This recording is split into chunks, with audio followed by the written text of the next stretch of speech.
Hello, my name is Sophia Armour, and today I'm going to be talking about applying organizational behavior. Now, first we're going to look at the organizational problem. Next, we're going to look at the OB perspective and the theoretical framework that actually builds the problem for us.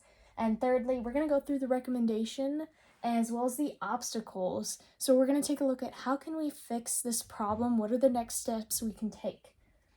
So first, let's start with our organizational problem. Now, this one is going to center around job performance. There's one particular example that we actually still kind of struggle with at my current job location. I work for a small business. It's actually my family business called Armour Home Design. My last name is Armour. It was started by my father when he was about 19. He started in architecture and things really blew up after that. But what we have a problem with is that we don't have many employees. And because it's a small business, our few employees are essential in making the actual business succeed and go on. So it becomes a really big problem if one out of the two lower employees aren't doing their work efficiently. Every time, and this is a quote from my own father who hired this employee, he said that every time he put in the work or sent it over, it was like he was doing it for the first time. Now, this is a really big problem because there's no learning curve that's going on. And it becomes even bigger when my dad says that he trusts him and that he's going to automatically send it over to the engineer or to the owners. And when he looks at it afterwards or gets an email back, God forbid, that they've done an architectural review that's gone badly, that has not passed, because that costs both the owner and the engineer money and causes, well, not great customer relations with whoever we are working with. It becomes such a bad problem for everyone involved. So let's say, how do we fix this lack of learning from mistakes? Well, we'll look into that later, but the relevancy is the fact that OB is defined as the study of people and behaviors and how everything affects the workplace and the organization. Now, this particular example has a direct effect on the organizational behavior. It causes stress in the environment. My boss, my father, he comes to me to relieve some of those stressors, to talk about it. But he also goes to the other employee and he talks to him about it, says, why are you not doing the things that I've asked you a million times to do?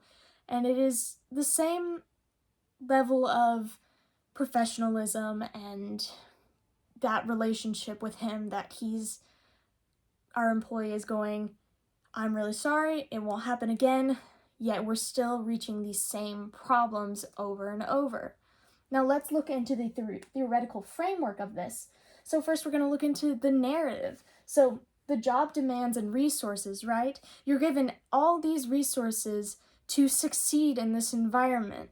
And the job demands the same thing every time. You draft up a work to what has been given you, which is a paper at 1/4 scale, and you create a CAD version of that drawing. Now, if you're given the resources, and he's worked here with us for 2 years, which means he has all the kinds of windows that we use, all the different doors, the sliding doors, all the integral parts of the house, the 5.5-inch walls that we use, the 3.5, going up to 10-inch walls, which are a little bit smaller depending on what materials you use other than concrete or wood. But all these resources are put into one file. They're in every file. If you don't know how to take a house from plan and put it into ArchiCAD, look at a previous file. And that's where it gets really difficult. I don't know if you can see that, but it gets really difficult that he doesn't go back and look at all the progress from previous plans. Now, the person environment fit the employee is a very calm-natured person. He is more of a type B, whereas my father is very much a type A person.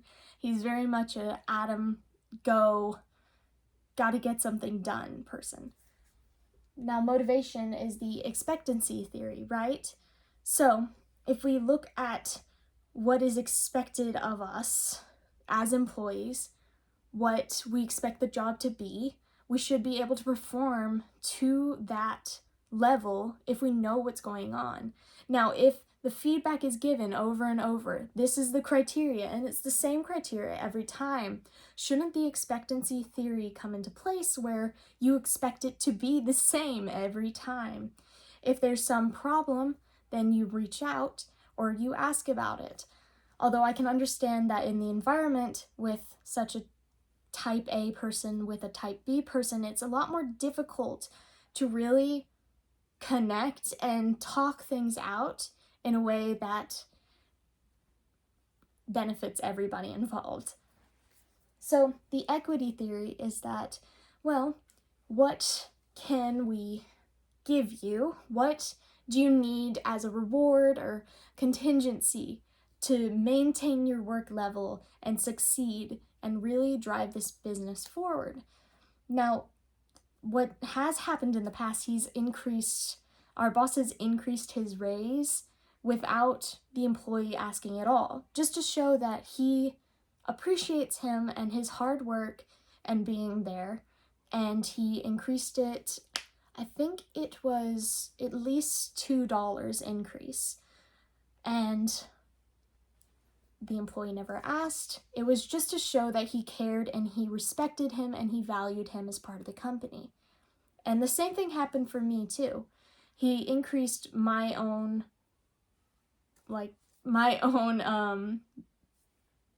payment because I was starting to become more of an integral part of the company. The job characteristics, so there are 5 core job dimensions, right? And some of the things that can affect these are hygiene factors. Is there anything in the environment that is changing? Is he uncomfortable? What is happening that is making the skills and the work lack, really? And because this is a very fully at a distance job, it can't be an indoor workplace problem, but it can be a procrastination problem for whoever's involved. For people, it's harder to work on something if they're inside their house, if they're inside a comfort zone, and that can become a really big problem, as seen in a previous example a couple years back, the coronavirus, when everybody was trapped indoors. So, support. Is this person getting enough organizational support? Well, there's a lot of emails, there's messaging on WhatsApp, because that is what's best for the employee. So there's adaptation to both fields, both people, on how to get in touch with each other. And this particular employee lives in India, so he has an entirely different time frame, which is why it's so important to contact people early, which is usually what happens. But I understand that if there is a deadline that's coming up very soon, it's really, really important to contact them way in advance, which I think on both sides have struggled. And that's become an issue, and that's what's made some of these problems arise. Now, there's a psychological contract theory, right? How is he invested with this company? He's worked with us for over 2.5 years, I believe. There's this investment in the relationships and helping out a company that you've been with for such a while. He trained me, so he's got an emotional tie to both our business and to the teaching aspect of the job, where he taught me 3D rendering and how to do other CAD activities to actually draft houses. Now, the dynamics of this one is underperformance. What's happening is there's not a lot of common sense when it comes to creating a house for a neighborhood. It's very much just meticulous, yes, but sometimes when drafting, you have to make bigger decisions. Like if the draft work is a copy of another one, or we have to translate it into a CAD file other than a DWG file, it's really, really, really important to be able to access those and understand the difference between each individual door or window. And it's really important to see what kind of framing or what kind of door you need for that house. The thing is that this employee tends to just put a random one willy-nilly. That can be a really, really big problem. Now, we have discussed with this employee job commitment. Once my father asked him if he actually got somebody else to do the work because it felt like, with how long he had worked for us, how on earth could he get any of this wrong? He's worked with us for so long, it's kind of, it seems almost ridiculous or just impossible. It seems impossible that he wouldn't know what to do when he has worked with us for so long. Now, the recommendations that I would suggest is to assess the entire situation. What are the pros and cons? Do we need to look for an external workforce or an internal workforce to take up these particular areas and these particular fields in the business so that we can succeed instead of having to stand by when a problem arises again while issuing plans to engineers and customers? Now, for feedback, we need to contact him and state, hopefully in Zoom first, kind of like a verbal warning, but since we're fully at a distance, that's the best that we can do in that situation. So we need to give him feedback about the things that need to change and how to change them. Let's say we create a little program that has everything that you need for houses. This is the criteria, this is the framework, this is how you should frame it, this is the type door, all of that, and that will help to make sure there are no discrepancies or confusion. And training, if there is further training needed to create these CAD programs, we go ahead and set up some more Zoom meetings with either my father or myself, and we can go over how to properly issue certain features in the ArchiCAD drawings and to monitor his progress.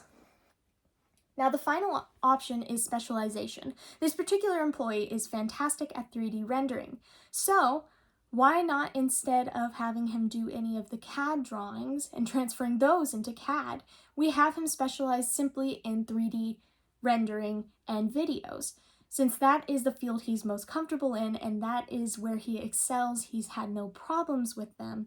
So why not just keep him there and let him succeed at that while letting others take up the things that he has a weakness for? Here's an example of 3D rendering. These are my cited works. I used a textbook from class. Thank you so much for listening. I hope you learned something.